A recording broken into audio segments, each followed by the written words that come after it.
다큐멘터리 역사를 찾아서 제636편 반정공신의 위훈을 삭탈하다. 서기 1519년은 제위 14년째를 맞이했던 중종에게도, 그리고 이 무렵 살림 세력을 이끌고 무서운 기세로 정치 개혁을 추진해오던 조광조에게도 대단히 중요한 한 해로 역사에 기록되고 있습니다. 그동안 우리가 살펴본 대로 조광조의 살인파는 중종 제위 10년 이후로 국왕인 중종을 압박해가면서 성리학적 통치 윤리를 전면에 내세워서 정치 사회적으로 매우 민감한 개혁 작업을 무리하다 싶을 정도로 추진해왔습니다. 폐위된 중종의 비 신씨에 대한 복위 문제, 또 단종의 비였던 소릉의 복권 논란, 그리고 이후로 이어진 소격서 폐지 논란과 혈량과 시행을 둘러싼 논쟁에 이르기까지 훈구 세력과 사림 세력이 치열하게 세력 경쟁을 벌여왔는데요. 적어도 이때까지는 조광조가 이끄는 사림 세력이 전국을 주도해왔다고 할 수 있습니다. 그런데 중종 14년 말에 이르러 조광조는 중종 반정으로 기득권을 누리고 있던 훈구 세력에게 치명타를 가하겠다고 작심하고 드디어 공격을 개시합니다. 조광조의 상소문 일부를 인용하면 이렇습니다. 주상전하, 전국 공신을 책정했던 그 일은 이미 세월이 오래 지났사옵니다. 그러나 공신에 참여한 자들 중에는 폐주 연산의 총애를 받던 자들이 많사옵니다.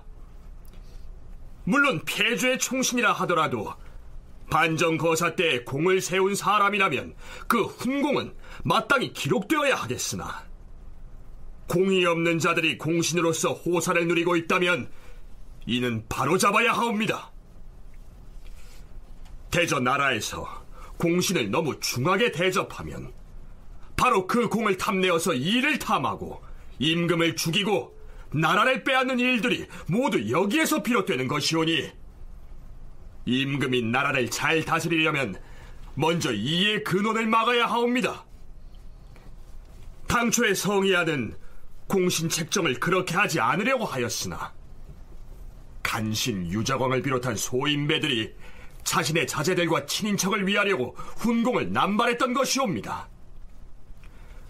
먼저 2등 공신과 3등 공신 중에서 고쳐야 할 자들의 면면을 아려면 이러하옵니다. 잘못된 훈공을 바로잡아야 한다고 조광조가 본보기로 거명한 사람들을 보면 2등 공신 중에서 유순, 이효성, 이계, 이활, 이계남, 구수영, 김수동 등이었으며, 3등은 송일, 강혼, 한순, 이손, 정미수, 박건, 김수경, 융탕로, 신준 등이었다. 4등 공신으로 훈적에 오른 자들이 50여 명에 이르렀는데, 조광조는 이들 모두가 아무런 공을 세운 적이 없는데도 함부로 기록된 자들이니 모두 삭탈해야 한다고 말했다. 조광조는 상소문의 마지막에 이렇게 덧붙이고 있습니다. 주상전하, 전하께서 신의 면대를 허가하시면 공신 개정에 대한 신의 생각을 죄다 아랠 수 있사옵니다.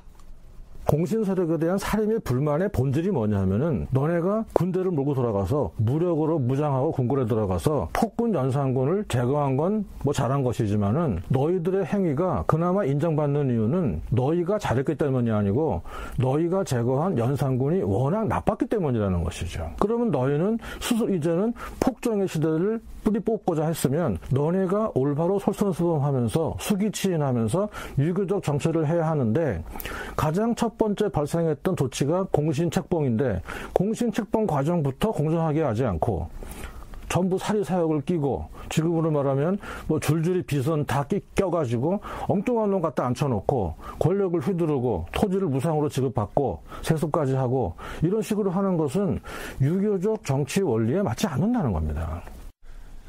서강대 계승범 교수의 얘기 들어봤는데요. 반정이 성공하고 난 뒤 중종을 국왕으로 옹립한 박원종 등 이른바 반정 주도 세력이 얼마나 무리하고도 또 방대하게 공신 책봉을 남발했는지는 우리가 이미 짚어본 바가 있습니다. 그런데 이 시기는 중종 반정이 일어난 지 14년이나 지난 시점입니다. 조광조를 포함한 살림 세력은 왜 이 시기에 이르러서야 공신 문제를 들고 나왔을까요? 연세대 한국학연구원 윤훈표 연구원의 얘기 들어보시죠. 올바르지 못한 방법으로 이제 부당하게 권력가에 기대가지고 출세하고 특권을 누리는 세력, 이런 것에 대한 어떤 제거가 반드시 포함되어야 합니다. 과거에 이제 흠결이 많은 인물들, 이 가문들을 갖다가 제거하지 않는다면 개혁 정치의 성과를 갖다가 기대하기가 어렵죠. 왜냐하면 그들이 계속 저항을 하게 되니까. 다시 말해서 그 인적 청산 작업이 제대로 수용되지 않는다면 아무런 많은 개혁 정치를 내놔도 그저 어떤 실질적인 성과를 거두기가 굉장히 어렵다라고 하는 것. 그런 것이 이제 이 시점에 있어서의 조광조를 필두로 한 개혁파들의 입장이었습니다. 다시 말해서 자기네들이 많은 개혁 정치를 내놓았는데 가시적인 성과가 그렇게 크지 못합니다. 이게 왜 그럴까? 자, 윤훈표 연구원의 얘기를 기초로 가상을 해보자면 이 무렵 조광조는 측근 사림들과 이러한 의논을 했을 가능성이 있습니다.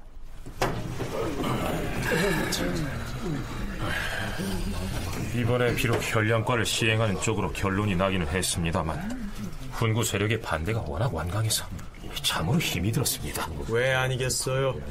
인재 등용의 방식을 뜯어 고치면 그들이 구축해온 기득권의 기반이 흔들릴 수 있으니까. 어디 혈량과뿐이었습니까? 이단인 도교의 제사를 지내는 소격서를 폐지하는 문제를 두고도 얼마나 지루한 싸움을 했습니까? 그렇죠. 부패한 훈구 세력이 반대를 하니까 임금도 그들에게 휘둘려서 우리 요구를 번번이 배척하는 실정이에요. 무엇인가 특단의 계책을 세워야 합니다. 대사원께서 저들 훈구파의 기세를 꺾을 수 있는 계책을 제시해 보세요. 그러면 우리가 적극 호응하겠습니다. 이 부패한 훈구 세력을 이대로 놔두고서는 우리가 꿈꾸는 세상을 만드는 일은 요원할 것이오. 그동안 워낙 민감한 문제인 탓에 언급을 피해왔으나 이제는 주저없이 그 근본을 혁파할 때가 된 것이오. 근본을 혁파한다면 무엇을 어찌하신다는... 전국 공신들에게 칼을 들이대서 옥석을 가리는 작업을 해야 합니다. 반정거사 때 아무런 공을 세운 바 없거나 혹은 기회를 엿보다가 뒤늦게 슬그머니 합류한 자들까지 공신이라 기록하여 호사를 누리게 하고 있으니 그 자들의 훈적을 모두 삭탈해야 합니다. 그런데 이번에야말로 저들 훈구파의 반격이 예사롭지 않을 것이고 주상 전하 또한 그 문제에 대해서는 우리를 지지하지 아니할 터인데. 하지만 더 이상 지체해서는 안 됩니다. 공신으로 호가호위하는 자들을 쳐내야 해요. 그 자들의 위훈을 삭제하기 위한 투쟁을 해야 합니다. 위훈을 삭제한다고? 전국 공신들이 가만히 있을까요? 놈들이 사생 결단을 하고 나설 텐데. 왜들 그러십니까? 다들 훈구 세력의 저항이 두려우신 건 아니겠지요? 아닙니다. 좋습니다. 대사원께서 앞장서시면 우리가 모두 나서겠습니다. 좋습니다. 마땅히 그래야지요. 결행을 하십시다. 이러한 논의 과정을 마친 뒤에 매우 민감한 사항일 수밖에 없는 전국공신 책정의 문제점을 정면으로 들고 나온 것이다. 윤훈표 연구원의 분석이 그러합니다. 앞에서 사헌부 대사헌 조광조가 대간을 대표해서 상소를 올리면서 전하께서 신의 면대를 허가하시면 공신 개정에 대한 생각을 모두 아뢰겠다라고 했습니다. 말하자면 상소를 올린 것은 신하가 문서로서 왕에게 보고를 한 것, 즉 서계를 한 것이죠. 요즘식으로 표현을 하자면 국왕에게 일단 서면 보고를 한 셈인데요. 조광조는 상소문에서 자세한 내용은 대면 보고로 아뢰고 싶다, 이렇게 말하고 있습니다. 자, 그렇다면 중종은 조광조 등 대간의 제안에 대해서 어떤 반응을 보일까요? 이처럼 국가적으로 중대한 일을 어찌 직접 듣지 아니할 수 있겠는가. 지체할 것이 없다. 과인이 당장 사정전으로 가서 그들을 면대하여 얘기를 들을 것이니 대간 전원을 사정전에 입대하게 하라.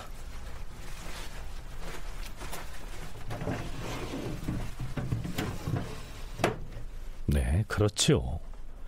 서면 보고만으로 일이 돌아가는 정황을 파악할 수는 없을 테니까 일단 직접 만나서 의견을 듣고 국왕으로서 할 수 있는 계책을 정해야 했겠죠.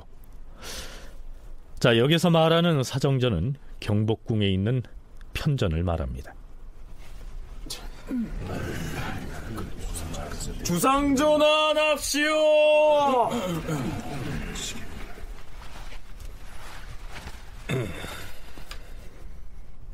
대간에서 올린 상소문은 잘 읽었도다. 전국공신에 관한 이 일은 이미 오래전에 있었던 일이고 그에 대한 과인의 생각 또한 변함이 없는데 이제 와서 무엇이 문제라는 것인가?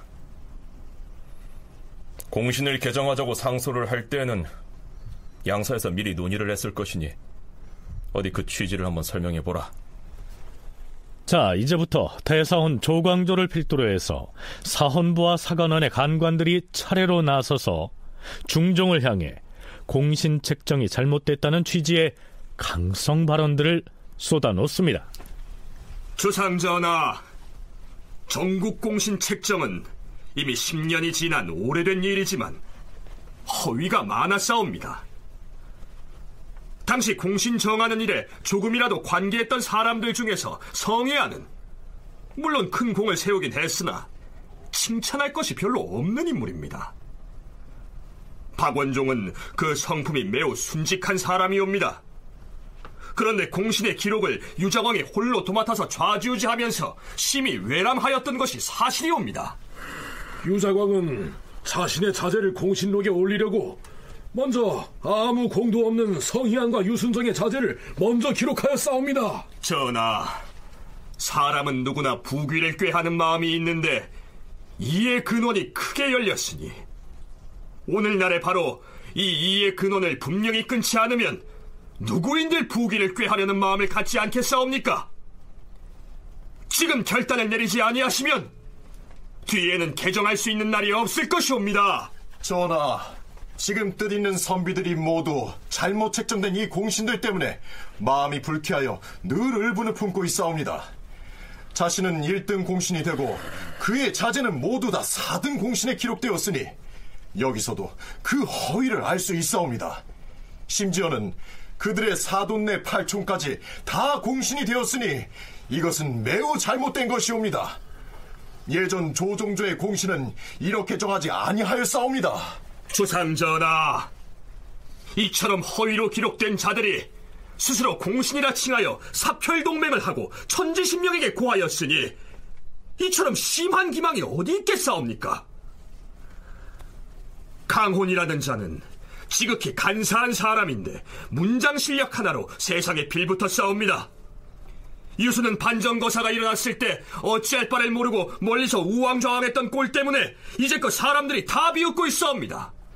구수영은 죽음을 달래도 모자랄 판인데 오히려 공을 누릴 수 있었으니 이는 또 무슨 까닭이옵니까? 권균을 비롯한 무리는 그날 밤 도성 문 밖에 어슬렁거리고 있었는데도 공신이 되었사옵니다. 이것을 어찌하시겠사옵니까? 전하께서 지금 쾌히 결단을 내리지 못하시면 장차 이런 일을 어떻게 중지할 수 있겠사옵니까?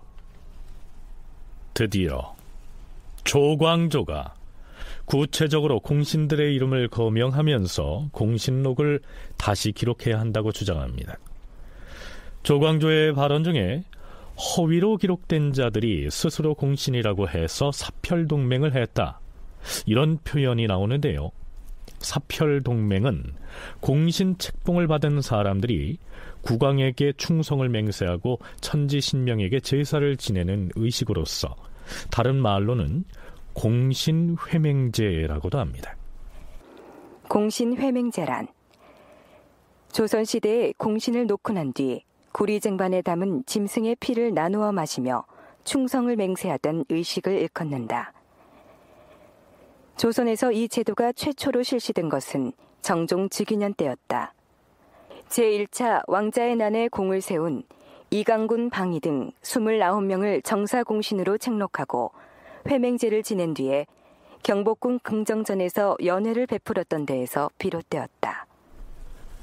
충성을 맹세하는 표시로서 희생물인 짐승의 피를 나누어 마시고 입술을 벌겋게 물들였다 라고 했는데요. 마시지는 않고 입술에 피를 바르기만 했을 것이라는 의견도 있습니다. 어쨌거나 조광조는 이렇다 할 공적이 없는 사람들이 공신이라고 칭하고 사별동맹 의식에까지 참여를 했으니 이것이야말로 왕실을 기망한 것이다, 이렇게 공격하고 나선 것이죠. 그럼에도 불구하고 중종반정의 상징적 인물이었던 박원종에 대해서는 순직한 사람이다, 이렇게 일단 긍정적으로 평가하고 있는 점이 눈에 띕니다. 윤훈표 연구원의 얘기 들어보시죠. 박원종에 대한 공격은 매우 위험하니까 그럼 시범 케이스 누가 좋으냐. 전국공신 가운데 문제가 많은 인물들, 요 사람들에 대한 어떤 타켓을 이제 정하는데, 그거는 뭐 정치공학적으로 대단히 기본적이고 중요한 일입니다. 박원종 일을 나중에는 이제 궁극적으로 탄핵을 해야 되겠지만 처음부터 그렇게 가게 되면 정말로 위험하고요. 처음에는 전국공신 가운데 정말로 아무런 공이 없는 순전히 가문의 배경이나 친구 따라서 들어간 사람들, 유순 같은 사람들, 그렇죠. 같은 그런 사람들을 어떤 1차 타켓으로 정해서 집중적으로 이제 공격한 다음에 그 범위를 넓혀가려고 하는 그러한 생각들을 하고 있었던 것 같습니다. 또 마땅히 또 그러한 방법으로 나가야 되는 거죠. 처음부터 전국공신의 대표격인 박원종을 타깃으로 삼아서 공격을 했다면 훈구 세력 전체의 거센 저항을 불러일으킬 수 있기 때문에 누가 봐도 문제 삼을 만한 사람부터 거명을 한 것이다. 윤훈표 연구원의 견해가 그러합니다. 이날 편전에서 국왕을 면대한 사헌부와 사간원의 간관들은 거의 전원이 발언에 나서서 전국공신을 개정해야 한다, 이렇게 파상공세를 취하는데요. 이에 대한 중종의 대답은 이러했습니다. 공신으로 책봉된 그 사람들에게 실제로 공이 있는지 없는지는 과인도 자세히는 알지 못하겠다. 허나 아무리 작은 공이라도 일단 인정을 해서 공신으로 정한 바에야 나중에 이것을 개정하는 것은 매우 옳지 않은 일이다. 하여 과인의 생각은 변하지 않을 것이다. 중종의 태도는 단호합니다. 이 시기쯤에 이르면 조광조를 포함한 살림 세력에 대한 중종의 인식이 많이 달라져서 불편함을 넘어서 심지어는 반목하는 정도에 이르게 됐다, 이렇게 분석하는 학자들도 상당수에 이르죠. 계승범 교수의 얘기입니다. 막상 이 조광조 일파가 들어온 다음부터는 중종에게 충성을 바치는 게 아니고 자기들이 진리라고 믿고 있던 성리학적 가치, 도덕, 의리, 거기에 초점을 맞추는 것이죠.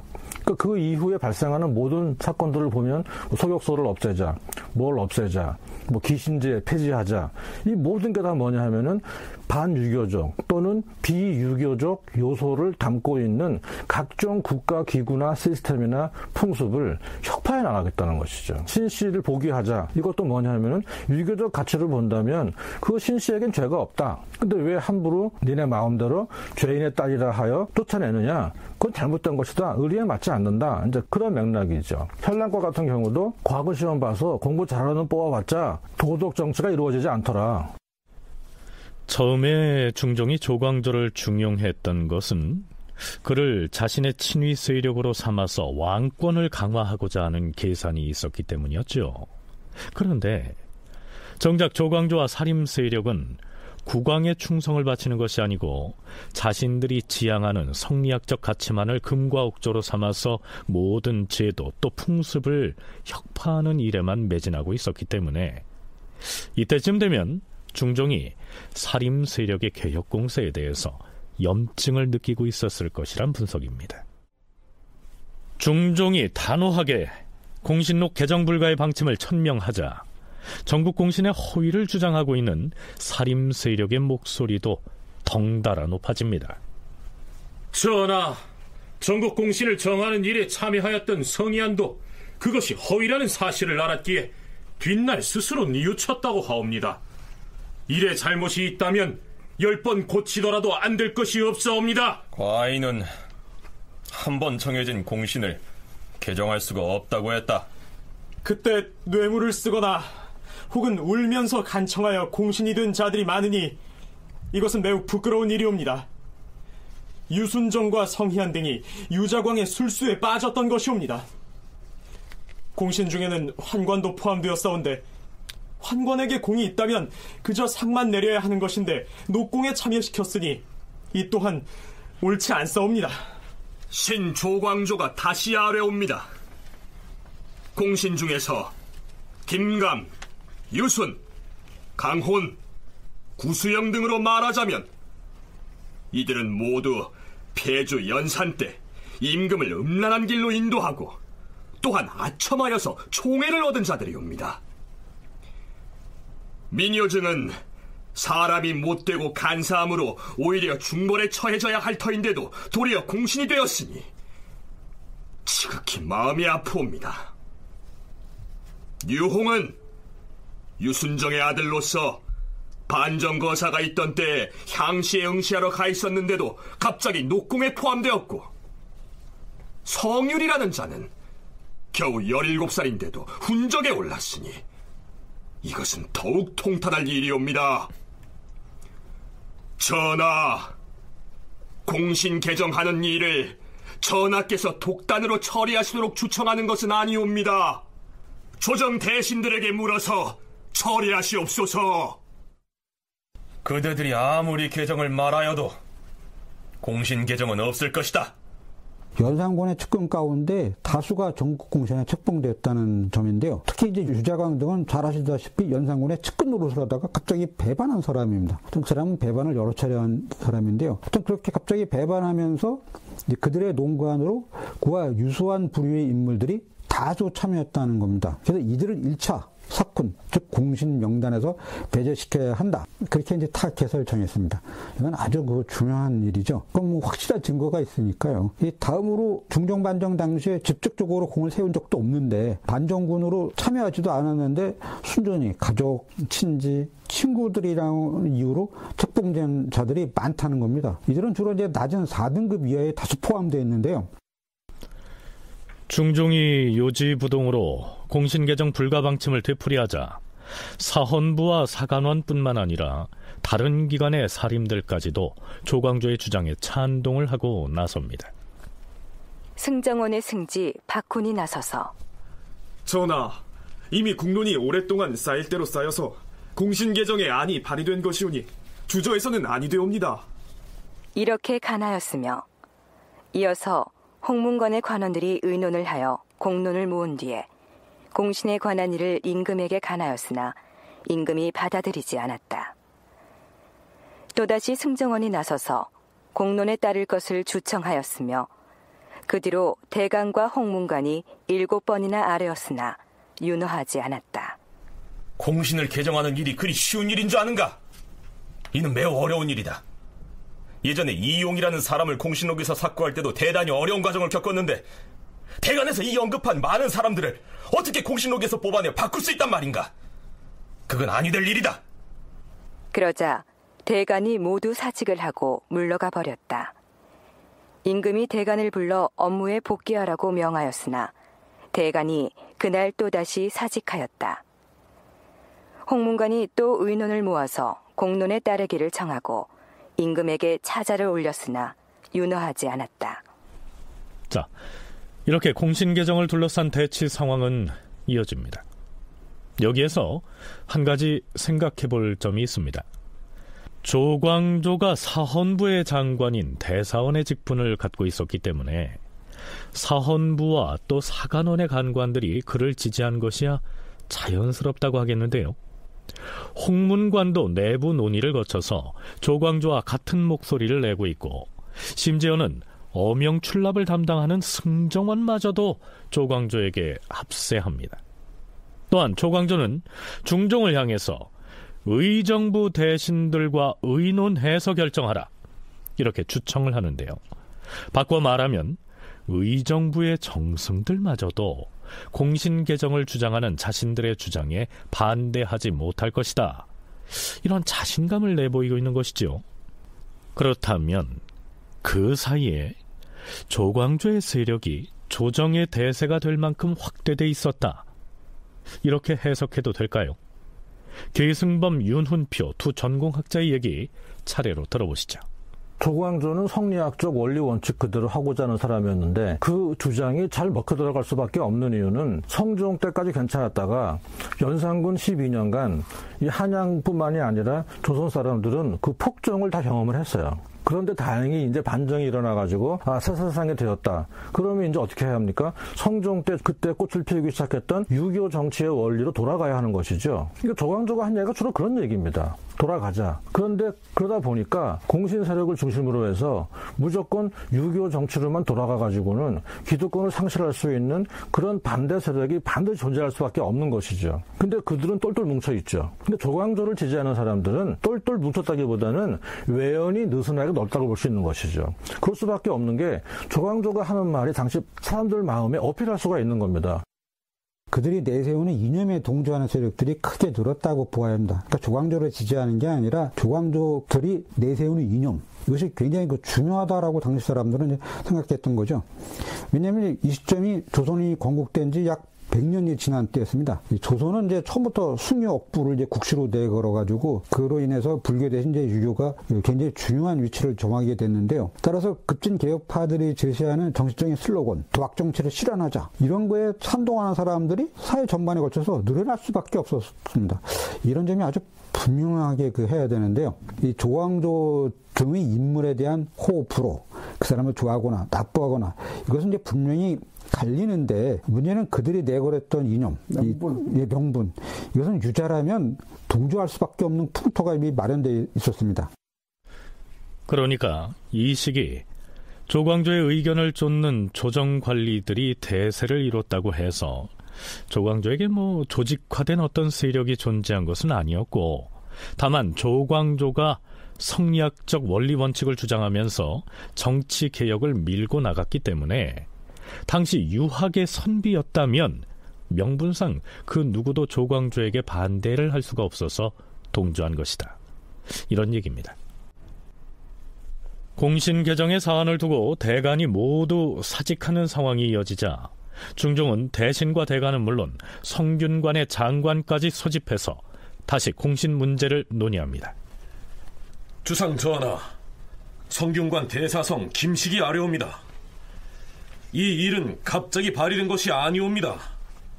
공신 책정의 외람됨이 심하거니와 이로 인하여 무궁한 폐단이 있었던 것인데 이제야 개정을 발의한 까닭은 기회를 보기 위해서였사옵니다. 이번에 공신을 개정하면 이의 근원이 막아지고 나라의 맥이 길어질 것이오니 시기를 놓치지 않아야 하옵니다. 애당초에 조광조가 공신 개정을 주청하면서 내세웠던 논리가 이로울 리자의 그 이의 근원을 끊어야 한다 라고 했습니다. 바꾸어 말하면 어떻게든 공신록에 이름을 올리기만 하면 벼슬도 올라가고 호사를 누릴 수 있다고 믿어서 수단 방법을 가리지 않고 공신이 되려고 하는 것이니 심사를 엄격하게 해서 이해득실의 원천을 봉쇄해야 한다, 이렇게 주장을 했지요. 그런데 지금 성균관의 장관인 대사성 김식이 조광조가 말했던 그 명분을 그대로 내세우면서 이의 근원을 막아야 한다, 이렇게 발언하고 있는 것입니다. 김식에 이어서 다시 대사헌 조광조가 나섭니다. 설령 공신개정 문제에 제 생사가 좌우된다고 해도 신은 불만이 없사옵니다. 만일 신이 공신의 개정을 말했다 하여 극형이나 유배형을 내리시더라도 달게 여기겠사옵니다. 신이 이렇게까지 아뢰는 까닭은 이것이 실로 국가의 큰일이기 때문인데 대신들은 입을 다물고 한마디 말도 없으니 국가가 장차 무엇을 의지하겠사옵니까? 남고는 명색이 일품 재상으로서 육경의 반열에 있음에도 나라의 일은 염려하지 않고 지금 영릉에 제사를 올리는 재관으로 차출되어 갔사옵니다. 요즘 조정에 변이 생긴 것을 보고 교묘히 피하였으니 그 마음 쓰는 것이 매우 간사하옵니다. 남곤이 영릉에 가게 된 것이 과연 지금의 이 논란을 피하려고 그런 것이겠는가? 과인은 그렇게 말한 연유를 잘 모르겠도다. 이때 남곤은 세종의 능인 영릉에 제사를 주관하는 향사로 파견돼 있었는데요. 조광조는 그가 공신 개정과 같은 국가의 중대사를 일부러 회피한 것으로 비판하고 있습니다. 사실 남곤은 본래 살인파로서 김종직의 제자였고요. 조광조의 스승인 김굉필과는 동문이자 친한 사이였는데 곧 있게 될 김효사화에서 조광조의 죽음에 일조했다는 평을 받고 있는 그런 인물입니다. 자, 그건 그렇고요. 이 자리에서 중종은 모처럼 조광조를 향해서 불만 섞인 한마디를 토로합니다. 지금 방방을 해야 하는 실정임을 모르지 않을 것인데, 만일 과인이 공신의 개정을 지금 들어준다면 부득이한 형편에 몰려서 하는 것이 될 것이다.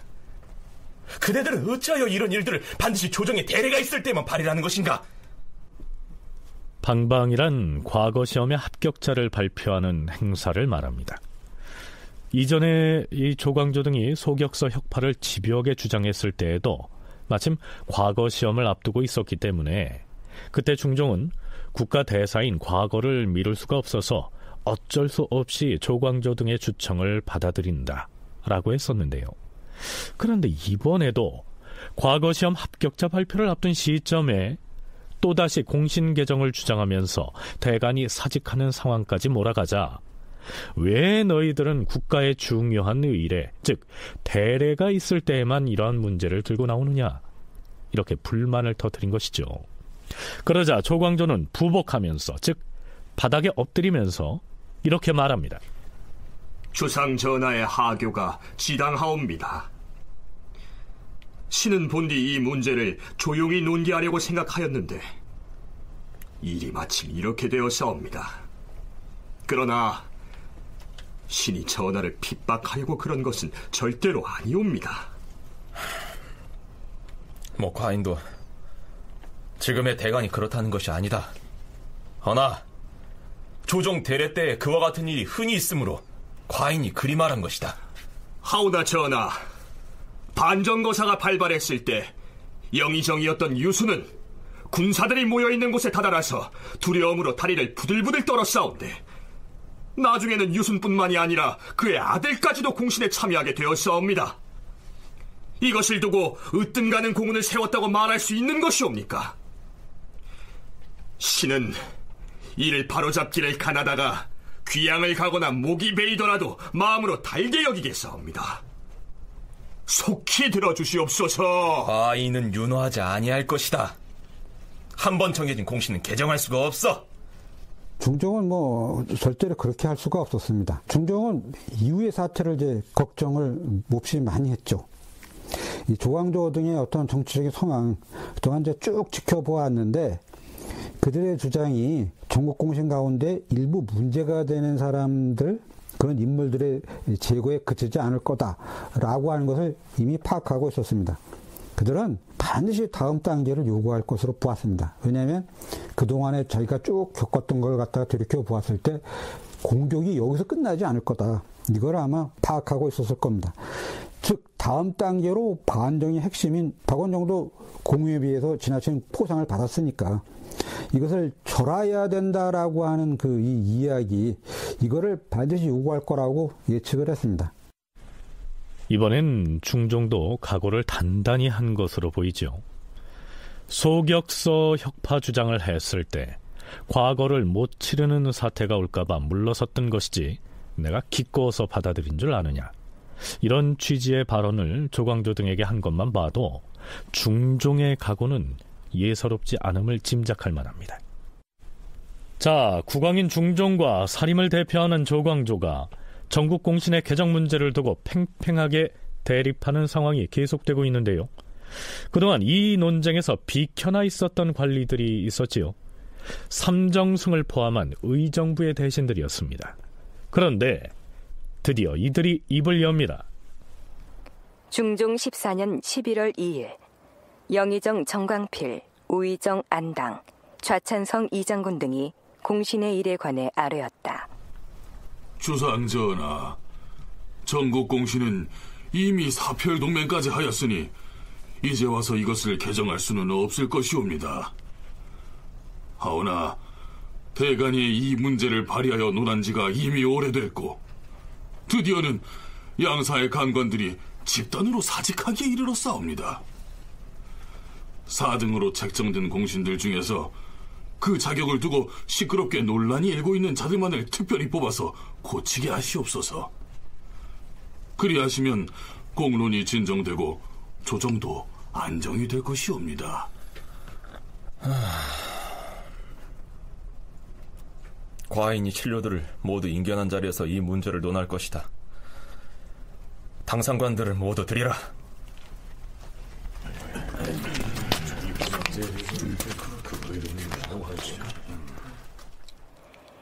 임금의 명에 따라 의정부 대신들뿐만 아니라 호조판서 고형산, 이조판서 신상, 형조판서 김정, 호조참판 김당, 병조참판 방유령, 병조참의 김근사, 형조참의 윤희인, 이조참판 윤은보, 형조참판 유운, 예조참판 최명창 등이 모두 모였는데 이들은 입을 모아 공신을 개정하기를 청하였으며 영의정 정광필 등도 공신을 고치지 않을 수 없다는 뜻을 아뢰니 임금이 일렀다.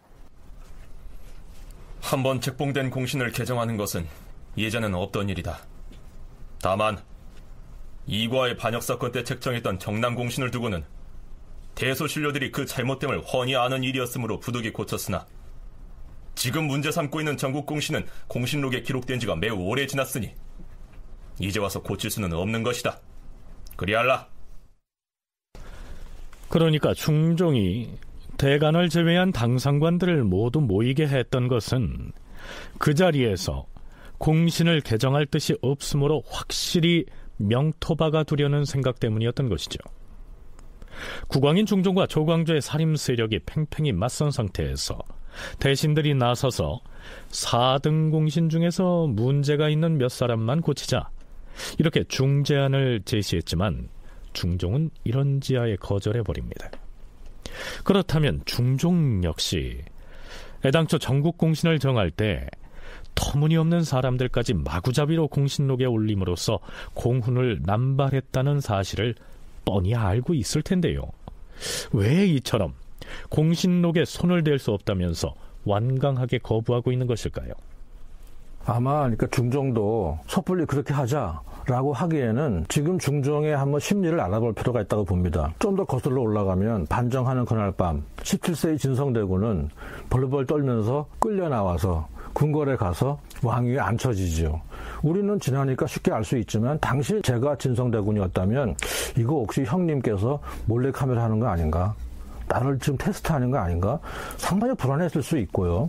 즉위한 다음에도 전부 칼을 찬 공신 세력에 둘러싸였고 자기 조강 지쳐 강제 이혼당하고 이런 게 중종의 심리에 뿌리를 이룬다고 봅니다. 지금 이 상태에 와서도 뭐냐? 그러니까 중종이 누구를 무서워하냐면은 이 공신 세력과 그 공신 세력의 하부 구조를 이루고 있는 무인 세력들을 무서워하고 있는 것 같아요.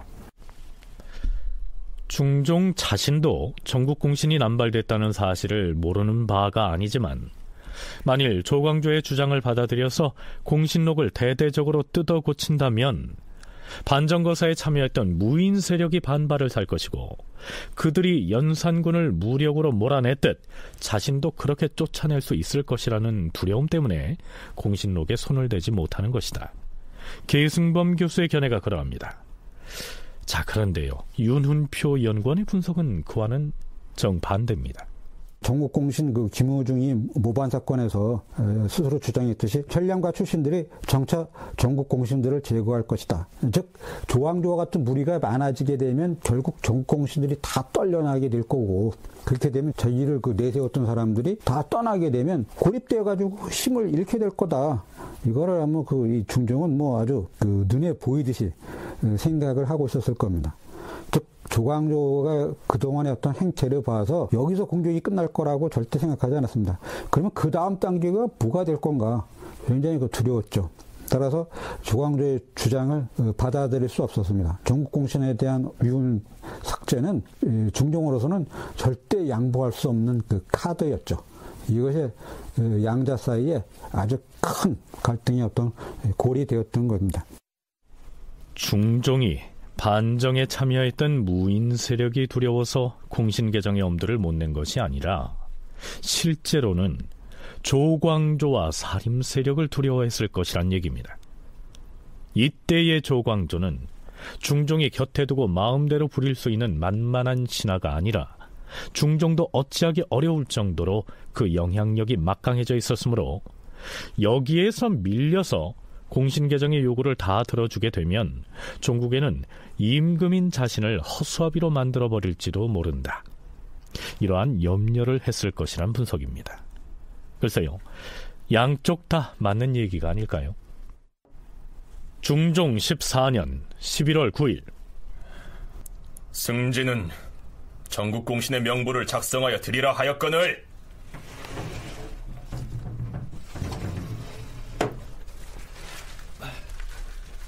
예, 전하. 여기 1급부터 4급까지의 공신명부를 작성하였사옵니다. 과인이 표식을 할 터이니 승진은 그 이름자 위에 노란 종이를 붙이라.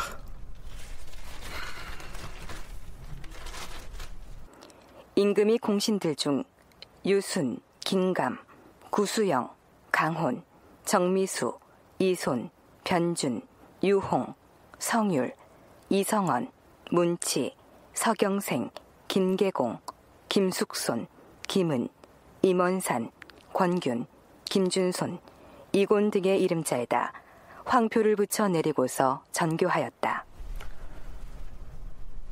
사람들이 말하기를 구수영은 폐주 연산의 귀염을 받았다고 했는데 아마도 그 말은 옳을 것이다. 그러나 반정거사하던 날에 그가 분주히 움직이는 것을 과인이 친히 보았다. 또한 6명의 환관 역시 그 분주한 때에 어찌 공이 없었겠는가. 허나 내관에게 녹공을 내리는 것은 옳지 않다고들 하니 그들은 모두 삭탈 대상에 포함시킨 것이다. 애당초 조광조 등이 위훈을 삭탈할 대상으로 꼽은 대상은 70명이 넘었는데요. 중종은 유순을 포함한 19명의 공신의 이름에만 노란 표식을 붙여 내려주면서 대신들이 의논하게 합니다. 그러면서도 여전히 자신은 공신 개정하는 데 반대한다 하는 뜻을 굽히지 않습니다. 중종은 그 선에서 공신 개정 문제를 마무리했으면 좋겠다고 생각했겠지요. 하지만 어림도 없었습니다. 대간 쪽에서 일일이 공신록에 오른 사람들 개개인의 공적을 문제 삼으면서 시비를 하고 나선 것이죠. 전하, 4등 공신에 오른 자들은 실상 아무런 공을 세우지도 않았는데도 공신에 자제라 하여 혹은 공신과 혼인 관계에 있다 하여 책정된 자가 30여 명에 이르며 유자광에게 뇌물을 바쳐서 얻은 자가 5, 6명, 환관으로서 공신이 된 자가 7, 8명, 재상의 위세로 공신 작호를 얻은 자가 10여 명이옵니다. 이 중에서 매우 추한 자는 최유정인데 그는 영안도 사람으로서 재상에게 뇌물을 많이 주어서 기록되었사옵니다. 이들을 모두 다 삭제해야 하옵니다. 대신들이 구차하게 누구누구는 그대로 둬야 한다고 은밀히 말하더라도 전하께서는 결코 따르지 마시옵소서. 영의정 정광필이하려옵니다. 구수영, 정미수, 이손 등은 외관에서 많은 무리를 일으킨 자들이옵니다. 이미 폐주 연산의 조정에서 총애를 받았으면 연산군이 쫓겨난 뒤에 벌을 받았어야 할 터인데 섬기던 임금에게 등을 돌리고서 공신이 되었으니 이것은 막아야 하옵니다. 또한 변준, 변사검, 윤희평, 강윤희 등 4명은 어떻게 해서 공신록에 올랐는지 그 까닭을 모르겠사옵니다. 또한 공신과 친부자간이라면 그래도 말이 되겠으나 4촌이나 6촌이 됐는데도 공신록에 대거 참여한 사람들이 있으니 이것은 개정해야 하옵니다.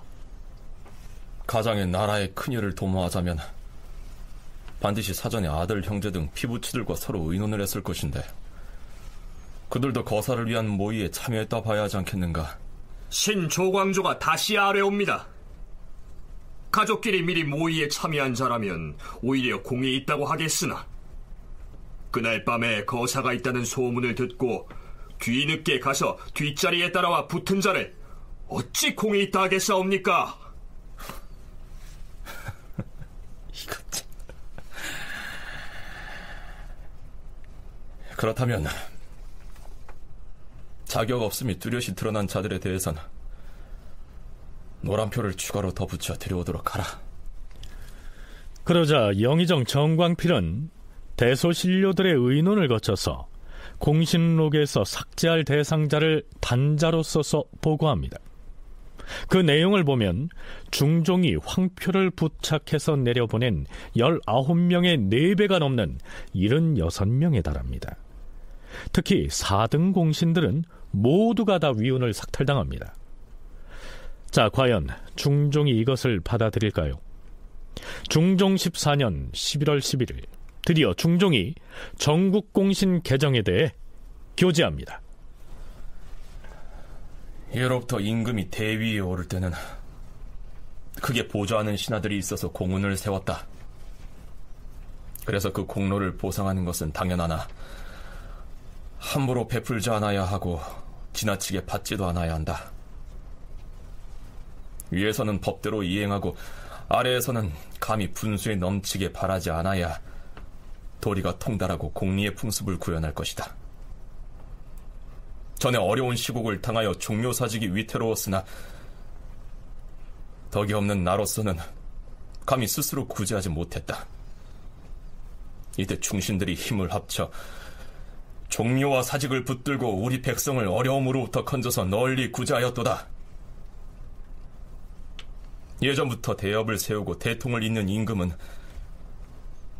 모두가 하늘이 살피고 무사람이 보는 바이니 내가 어질지 못하더라도 감히 하늘을 속이고 백성을 속일 수는 없다. 내 어찌 아무 공훈이 없이 헛되이 공신록에 기록된 것을 국시로서 결단하지 않을 수 있겠는가? 그러면서 중종은 80여 명에 이르는 훈적 삭탈 대상자의 명단을 발표합니다. 결국 조광조의 살인 세력이 중종을 굴복시킨 모양인 것이죠. 이어서 11월 12일에는 대간에서 위훈이 삭탈된 사람들의 훈공을 인정받아서 받았던 이 재산을 몰수해야 한다는 상소가 올라오게 됩니다. 미리 귀뜸을 하자면 이로부터 사흘 뒤인 11월 15일 밤에 문제의 그 기묘사화가 발발하고 조광조가 체포되게 됩니다. 기묘사화 그리고 그 발단 과정은 다음 시간에 자세히 살펴보겠는데요. 그 전에 조광조 등의 살인 세력이 무리하게 밀어붙였던 전국공신의 위훈 삭탈이 직접적인 원인 제공을 한 셈입니다. 그렇다면 조광조는 왜 이처럼 좌고우면하지 않고 임금인 중종과 훈구 세력을 극도로 압박해가면서 이러한 개혁을 추진해야만 했을까요? 여론의 힘을 믿고 이제 추진한 건데요. 사실상 조광조 등의 세력은 그 시절 조정에서 그렇게 크지 않았습니다. 그들은 어떤 종전의 정치 세력들과 달리 족당 등을 모아가지고 득세하려는 부류들이 아니었습니다. 그 대신 새로운 이제 슬로건을 제시했던 거죠. 도학정치라고 하는 아주 참신한 슬로건을 제시했습니다. 이거는 이제 여론을 조성해가지고 그에 동조하는 다수의 이제 유교를 신봉하는 관리들, 또 그들을 갖다가 배출하는 가문들의 이제 후원을 얻어가지고 정치를 이제 하고자 했습니다. 따라서 순종하게 정치를 해야지만이 여론의 힘을 갖다가 얻어가지고 그들의 이제 도의를 받아서 목적을 이제 이룩할 수가 있었습니다. 여기서 중요한 게 정치 공학적으로 막 타협하고 눈치 보고 그러는 순간에 그들은 역풍을 맞아가지고 아무것도 할 수 없는 그런 집단들입니다. 만일 조광조 등이 우리가 살펴봤던 그 전방위에 걸친 정치개혁 조치들을 여론의 힘에 기대서 무리다 싶을 만치 밀어붙이지 않고 이런저런 사정을 봐가면서 주춤대고 계산하고 그랬더라면 훈구파의 공격을 받아서 이미 좌절됐을 것이다. 윤훈표 연구원의 견해가 이러한데요. 계승범 교수는 성리학 근본주의로 무장한 조광조의 무리한 개혁 조치들은 국왕인 중종으로서는 받아들이기 어려웠을 것이라는 견해를 피력합니다. 포격서, 현량과, 위훈 삭제 이 일련의 과정을 겪는 한 1년 정도 기간에는 아마 중종과 조광조의 그 관계에 상당히 의미 있는 균열이 가기 시작했던 것으로 보는 게 지금 학계의 통설이고, 저도 거기에 대해서는 적극 지지하는 편입니다. 그러니까 왕이 그렇게 싫어하면 신하들도 알아가면서 그걸 해야 하는데, 지금 중종이 무슨 큰 잘못한 것도 없지 않습니까? 그런데 그거를 포격서를 없애야 한다. 이것은 왜 도교적인 대천 행사를 하고 기우제를 지내려면 정확히 해야지 왜 도교식으로 하냐. 근데 사실 그 아무 필요도 없는 건데 그런 것들을 그냥 집요하게 물고 늘어지는 거죠. 근데 중종은 왕의 입장에서는 그래, 네가 하는 바는 내가 충분히 이해를 하는데 이게 왕조 개창 이래 조종께서 다 유지해 온 것인데 내 대에 와서 뭔가 막 뒤바꾸는 거를 유교 사회의 왕들은 다 싫어합니다. 그러니까 중종 입장도 그렇게 만만한 건 아니에요. 조광조와 국왕인 중종 사이, 그리고 사림 세력과 반정공신에 참여했던 훈구 세력 간에 생긴 그 균열이 기묘사화로 터져나온 것이죠. 중종 14년 11월 15일 밤,